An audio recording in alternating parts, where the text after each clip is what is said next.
24 connect എൻ്റെ കുടുംബം വയനാടിനൊപ്പം എന്ന പരിപാടിയുടെ ഭാഗമായുള്ള മെഗാ ബൈക്ക് റാലി അതിൻ്റെ സമാപനത്തിലേക്ക് എത്തിയിരിക്കുകയാണ്. ഇന്ന് രാവിലെ 8 മണിക്ക് നമ്മൾ മേപ്പാടിയിൽ നിന്നുമാണ് ഈ പരിപാടി ആരംഭിച്ചത്. വിവിധയിടങ്ങളിൽ നിന്നും സ്വീകരണങ്ങൾ ഏറ്റുവാങ്ങിയ ശേഷമാണ് വിവിധ മേഖലകളിലെ ടൂറിസം മേഖലയുമായി ബന്ധപ്പെട്ട ആളുകളുടെ ദുരിതം നേരിട്ടറിഞ്ഞ ശേഷമാണ് ഏറ്റവും ഒടുവിൽ ഈ കുറുവ ദ്വീപിലേക്ക് എത്തിയിട്ടുള്ളത്. ഇവിടെ ജോലി ചെയ്യുന്ന ഒട്ടനവധി ആളുകൾ അവരുടെ വിഷമങ്ങൾ പങ്കുവെക്കാനായി ഇവിടേക്ക് മുന്നിട്ട് വന്നിട്ടുണ്ട്. അവരുടെ ആ ദൃശ്യങ്ങൾ കൂടിയാണ് നമ്മൾ കാണുന്നത്. പ്രധാനമായും വയനാടിനെ കൈപിടിച്ച് ഉണർത്തണമെങ്കിൽ അതിൽ ടൂറിസം മേഖല ഉണർന്ന് പ്രവർത്തിക്കേണ്ടിയിരിക്കുന്നു. അതിനെന്തൊക്കെ ചെയ്യാനാകുമെന്ന കാര്യങ്ങളാണ് വിവിധയിടങ്ങളിൽ ഈ ആളുകളെല്ലാം നമ്മളോട് പങ്കുവെച്ചിട്ടുള്ളത്. ഈ കുറുവ ദ്വീപ് കഴിഞ്ഞ കുറേ കാലമായി അടഞ്ഞു കിടക്കുന്നു എന്നാണ് നമ്മൾ മനസ്സിലാക്കുന്നത്. എന്താണ് ഇവിടുത്തെ ദുരിതമെന്ന് നമുക്ക് നേരിട്ട് അവരോട് തന്നെ ചോദിക്കാം. ഈ ചേച്ചിമാരൊക്കെ ഇവിടെ ജോലി ചെയ്യുന്ന ആളുകളാണ്. എന്താണ് നിങ്ങൾക്ക് ഇതുമായി ബന്ധപ്പെട്ട് പറയാനുള്ളത് ചേച്ചി? കുറുവ ദ്വീപുമായി ബന്ധപ്പെട്ട് പറയാനുള്ളത് എന്താ വെച്ചാൽ കഴിഞ്ഞ ഫെബ്രുവരി 12-ാം തീയതി നമ്മുടെ ഇവിടെ ഒരു അജീഷ് എന്ന ആളെ ആന ചവിട്ടിക്കൊന്നതിനോട് അനുബന്ധിച്ചാണ് കുറുവ ദ്വീപ് അടച്ചിട്ടത്. അന്ന് മുതൽ ഇന്ന് വരെ നമുക്ക് ഒരുവിധ കുറുവ ദ്വീപ് മൊത്തം അടഞ്ഞിറങ്ങും. അന്ന് മുതൽ ഇന്ന് വരെ നമുക്കൊരു വരുമാന മാർഗ്ഗം ഒന്നുമില്ല. കുടുംബശ്രീയിൽ നിന്നും മറ്റും ലോൺ എടുത്തിട്ടാണ് നമ്മൾ എല്ലാ കാര്യങ്ങളും ചെയ്തുകൊണ്ടിരുന്നത്. ഇവിടെ ഏലം മുതൽ കപ്പളങ്ങ വരെ വിറ്റ് ജീവിക്കുന്ന ആൾക്കാരാണ് ഭൂരിഭാഗം ആളുകൾ. എല്ലാം സാധാരണക്കാരായ ജനങ്ങളാണ്. ഇതിനെ ആശ്രയിച്ച് മാത്രമാണ് ഇവിടെയുള്ള എല്ലാവരും ജീവിക്കുന്നത്. കാർഷിക മേഖല ഇവിടെ ഒട്ടുമില്ല. എന്താ വെച്ചാൽ വന്യമൃഗശല്യം കാരണം കാർഷിക മേഖലയിൽ ഒരു പണിയെടുക്കാനും സാധിക്കുന്നില്ല. ഈ കുറുവേനെ മാത്രം ആശ്രയിച്ചാണ് ഇവിടെ ഒരു 100-150 കുടുംബങ്ങൾ ജീവിക്കുന്നത്. അതിനോടനുബന്ധിച്ച് അതിൽ ജോലി ചെയ്യുന്ന ആൾക്കാരുണ്ട്. ഓരോ സ്ഥാപനം നമ്മളാണെങ്കിൽ ഹോട്ടൽ നടത്തുന്നുണ്ടാവണം. നമ്മുടെ ഹോട്ടലിൽ തന്നെയാണെങ്കിലും 10-15 പേര് ജോലി ചെയ്യുന്നവരുണ്ട്. അവർക്കൊന്നും ഒരു വരുമാന മാർഗ്ഗം ഇല്ലാതെ ആകെ പട്ടിണിയിലുള്ളത്. എത്രയും വേഗം ഒന്ന് കുറുവ ദ്വീപ് തുറന്നു തരാനുള്ള നിലവിലെ പ്രശ്നങ്ങളില്ല. അപ്പോൾ ഇത് തുറന്ന് പ്രവർത്തിക്കണമെന്നാണോ നിങ്ങൾക്ക് ആവശ്യപ്പെടുവാനുള്ളത്? തീർച്ചയായിട്ടും അതെ. എന്താ വെച്ചിട്ടുണ്ടെങ്കിൽ ഞങ്ങളുടെ ഏക വരുമാന മാർഗ്ഗം എന്ന് പറയുന്നത് ഈ ടൂറിസം മേഖല ഈ കുറുവ ദ്വീപ് തന്നെയാണ്. കാരണം എന്താ വെച്ചിട്ടുണ്ടെങ്കിൽ വരുന്ന ടൂറിസ്റ്റുകളെ ഞങ്ങളുടെ ഒരു സ്വന്തം വീട്ടിലെ അതിഥികളെ പോലെ ഞങ്ങൾ കണക്കാക്കി അവർക്ക് വേണ്ടുന്ന ഭക്ഷണങ്ങൾ ഉണ്ടാക്കി കഷ്ടപ്പാടുണ്ടെങ്കിൽ പോലും ഞങ്ങൾക്ക് നിത്യം ഒരു വരുമാനമായിരുന്നു. ഞങ്ങളെ മക്കളെയോ അല്ലെങ്കിൽ ഞങ്ങളുടെ ഭർത്താക്കന്മാരെ ആശ്രയിക്കാതെ ഞങ്ങൾക്ക് കിട്ടിയിരുന്ന ഒരു വരുമാനമാണ്. ഞങ്ങൾ ലക്ഷങ്ങൾ കുടുംബശ്രീയിൽ നിന്നെല്ലാം കടമെടുത്തിട്ടാണ് ഈ ഒരു ഹോട്ടൽ തുടങ്ങിയിട്ടുള്ളത്. അപ്പം ഞങ്ങൾക്ക് എങ്ങനെയാണെങ്കിലും കുറുവ ദ്വീപ് തുറന്ന് പ്രവർത്തിച്ചാൽ മാത്രമേ ഞങ്ങളുടെ ഉപജീവനമാർഗ്ഗം മുന്നോട്ട് പോകുള്ളൂ. അതിനുള്ള എല്ലാ നടപടികളും സ്വീകരിച്ചിട്ടുണ്ടെന്നാണ്. ചേച്ചിക്ക് അത് തന്നെയാണ് പറയാനുള്ളത്? ഞാൻ CDS ചെയർപേഴ്സണാണ്. CDSൽ നിന്ന് 27 സംരംഭങ്ങളാണ് ലോൺ എടുത്ത് ഇവിടെ സംരംഭം തുടങ്ങിയിരുന്നത്. അജീഷ് മരിച്ചതിന് ശേഷം കുറുവ ദ്വീപ് അടയ്ക്കുകയും ഇവർ വരുമാന മാർഗ്ഗം നിന്നു പോവുകയും ചെയ്തിട്ടുണ്ട്. കൃത്യമായി ലോൺ തിരിച്ചടയ്ക്കാൻ പോലും ഇവരെ കൊണ്ട് സാധിക്കുന്നില്ല. നിങ്ങൾക്കറിയാം, ഇവിടെ വന്ന വഴിക്ക് കണ്ടിട്ടുണ്ടാകും മുഴുവൻ കടകൾ അടച്ചു കിടക്കുന്നുണ്ടാവും. ഇതെല്ലാം കുടുംബശ്രീ അംഗങ്ങളുടെയാണ് കടകളെല്ലാം തന്നെ. അതിൽ നിന്ന് ഡിപ്പെൻഡ് ചെയ്തിട്ട് 100-200ഓളം പേരാണ് അതിനെ ഡിപ്പെൻഡ് ചെയ്ത് ജീവിക്കുന്നത്. ഇപ്പോൾ വരുമാന മാർഗ്ഗം ഇല്ലാത്തതുകൊണ്ട് നമുക്ക് CDSലേക്ക് വരുന്ന ലോൺ പോലും ഇവർക്ക് തിരിച്ചടയ്ക്കാൻ പറ്റാത്തൊരവസ്ഥയിലാണുള്ളത്. എത്രയും വേഗം കുറുവ ദ്വീപ് തുറന്നു പ്രവർത്തിക്കണമെന്നുള്ളതാണ് CDSൻ്റെ ഭാഗത്തുനിന്ന് പറയാനുള്ളത്. ഗൈഡ്സിന് ഇതുമായി ബന്ധപ്പെട്ട് എന്താ പറയുക? കഴിഞ്ഞ 6 മാസക്കാലമായിട്ട് ഇത് അടഞ്ഞു കിടക്കുകയാണ്. കോടതിയിൽ വിധിയോടുകൂടി ഇത് അടഞ്ഞു കിടന്നതോടുകൂടി ഞങ്ങളെല്ലാം പട്ടിണിയിലേക്ക് തള്ളിവിടുന്ന സമീപനമാണ് അധികാരികളും മറ്റ് കോടതിയുടെ ഭാഗത്തുനിന്ന് ഉണ്ടായിട്ടുള്ളത്. ഇതിൻ്റെ തൊട്ടടുത്ത് കിലോമീറ്ററുകൾ മാത്രം അകലെയുള്ള കർണാടകയോട് ചേർന്ന് കിടക്കുന്ന പ്രദേശങ്ങളിൽ വനപ്രദേശത്തൊക്കെ ടൂറിസം കേന്ദ്രങ്ങൾ ഭംഗിയായിട്ട് പ്രവർത്തിക്കുന്നു.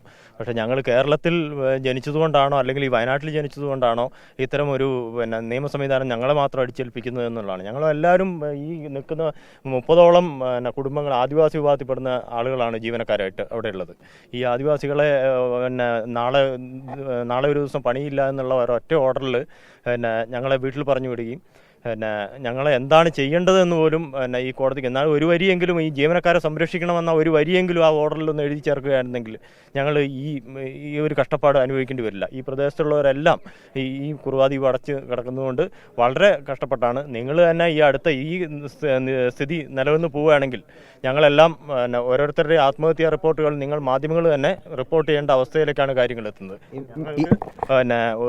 ബഹുമാനപ്പെട്ട കോടതിയോടും സർക്കാർ സംവിധാനത്തോടും ദയവേത് അപേക്ഷിക്കാനുള്ളത് കാടിൻ്റെ മക്കളായ ആദിവാസികളായ ഞങ്ങളുടെ പട്ടിണിയിൽ നിന്ന് കരകയറ്റുന്നതിന് ആവശ്യമായിട്ടുള്ള നടപടികൾ സ്വീകരിക്കണമെന്ന് മാത്രമാണ്. ഇതൊരു അപേക്ഷയാണ്. ഈ സമാപന പരിപാടിയിൽ അതിഥിയായി ചെറുവയൽ രാമൻ സാർ കൂടി നമ്മുടേക്ക് എത്തിയിട്ടുണ്ട്. സാർ, ഇവരുടെ ദുരിതവുമായി ബന്ധപ്പെട്ട് എന്താണ് പറയാനുള്ളത്?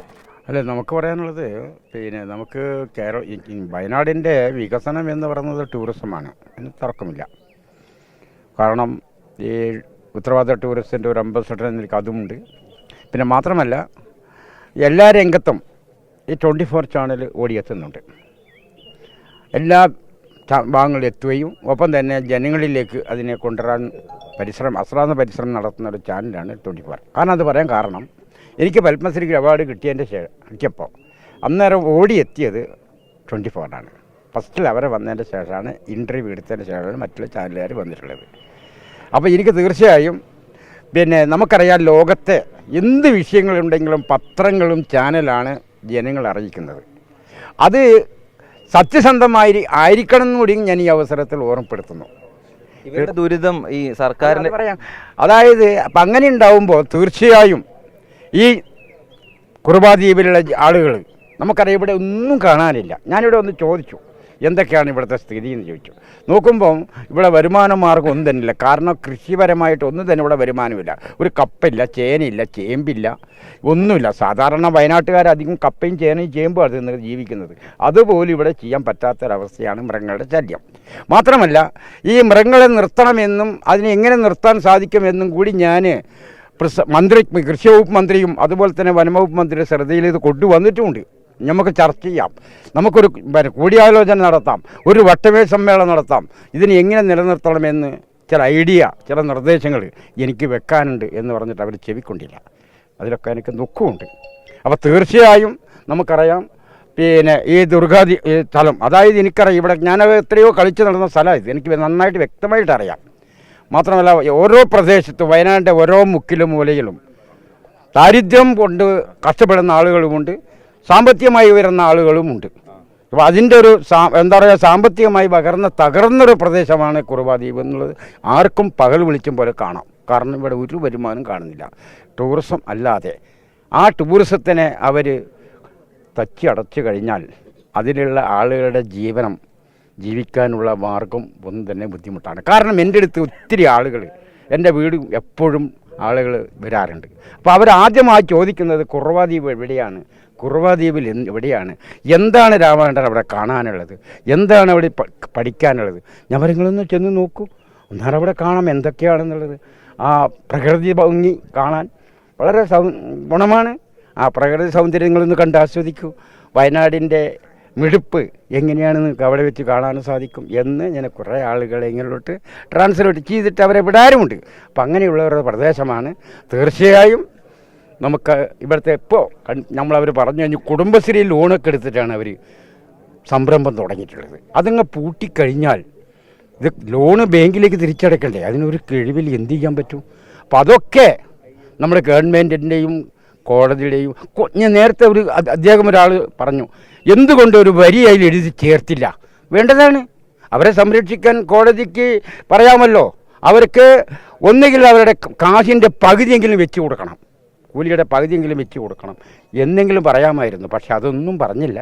അത് പറയാതെ കാടടയ്ക്ക് വെടിവെക്കുന്നൊരു ഏർപ്പാടായിരുന്നു ആ തീരുമാനം എന്നാണ് എൻ്റെ അഭിപ്രായം.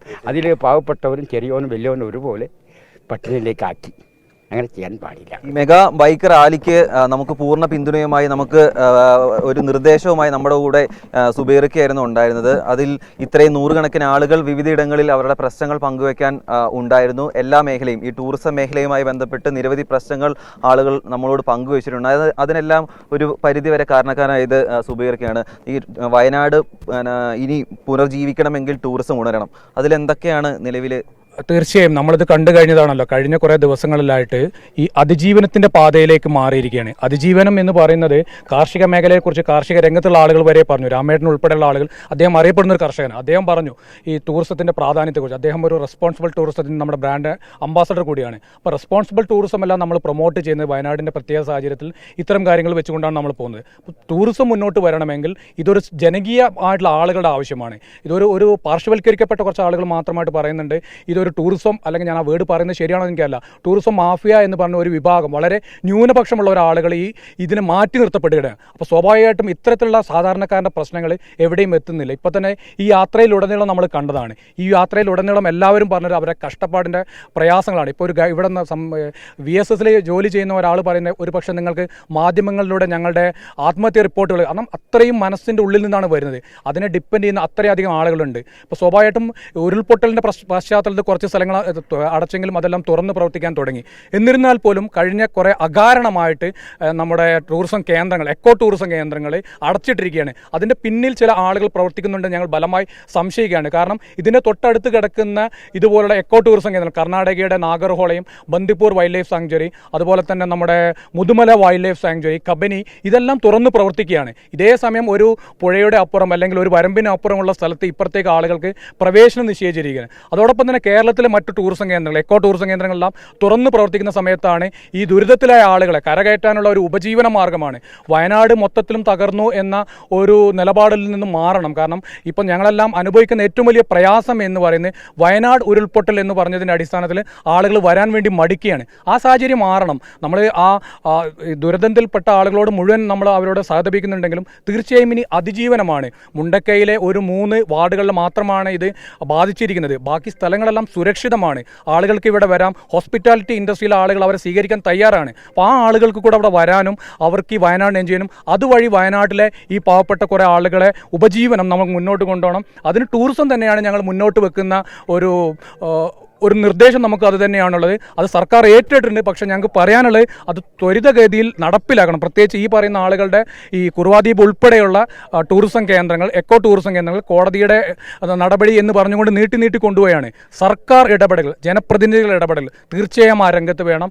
ഈ നിലവിലെ ആളുകളെ നിയന്ത്രിച്ചുകൊണ്ടാണ് ഇവിടെല്ലാം ടൂറിസം നടന്നുകൊണ്ടിരിക്കുന്നത്. ഇനിയും ആളുകളെ നിയന്ത്രിക്കണം എന്ന് പറയുന്ന രീതിയിലേക്കെല്ലാം കാര്യങ്ങൾ പോകുന്നുണ്ട്. അതുകൊണ്ട് ഒരു പ്രയോജനമില്ല. കുറുവാദ്വീപ് തുറന്നു എന്ന് പറയലല്ല ആവശ്യം. കുറുവാദ്വീപിലേക്ക് ആളുകൾക്ക് വന്ന് ആളുകൾക്ക് അത് കാണാനും അതുവഴി ഇവിടെയുള്ള ആളുകളുടെ ഉപജീവനം നടക്കണമെന്നാണ് ഈ ഒരു ആയിട്ട് മുന്നോട്ട് പറയാനുള്ളത്. തീർച്ചയായിട്ടും 24 ഈ മെഗാ ബൈക്ക് റാലിയുടെ ഉദ്ദേശിച്ചതും ഇത് തന്നെയാണ്. നൂറുകണക്കിന് കുടുംബങ്ങളുടെ പ്രശ്നങ്ങൾ, ദുരിതങ്ങൾ, ഈ ടൂറിസം മേഖലയുമായി ബന്ധപ്പെട്ട് അവർ അനുഭവിക്കുന്ന ദുരിതങ്ങൾ നേരിട്ട് പൊതുജന മധ്യത്തിലേക്ക് ഇറക്കുക, അത് പൊതുജന മധ്യത്തിലേക്ക് തുറന്നു കാണിക്കുക, അതായിരുന്നു 24 ലക്ഷ്യം വെച്ചത്. ഇന്ന് രാവിലെ നമ്മൾ മേപ്പാടിയിൽ നിന്നും തുടങ്ങിയ ആ മെഗാ ബൈക്ക് റാലി കുറുവാദ്വീപിൽ അവസാനിക്കാൻ പോവുകയാണ്. ഒരു മാധ്യമം എന്ന നിലയിൽ നമ്മൾ ചെയ്യാനുള്ള കാര്യങ്ങൾ ഈ ഘട്ടം വരെ ചെയ്തിട്ടുണ്ട്. ഇതിൽ ഇനി തുടർ നടപടി എടുക്കേണ്ടത് ടൂറിസം വകുപ്പും വനം വകുപ്പും ഉൾപ്പെടുന്ന സർക്കാർ സംവിധാനങ്ങളാണ്. അത് സർക്കാർ സംവിധാനങ്ങളുടെ ഭാഗത്തു നിന്നും ഉടൻ തന്നെ ഉണ്ടാകണമെന്നാണ് ഇവിടെയുള്ള ഈ നൂറുകണക്കിന് ആളുകൾ 24 വ്യക്തമാക്കുന്നത്. കുറുവാദ്വീപിൽ നിന്നും രാജേഷ് വെള്ളരിക്കുണ്ടിനൊപ്പം രാഹുൽ സുരേഷ്, 24.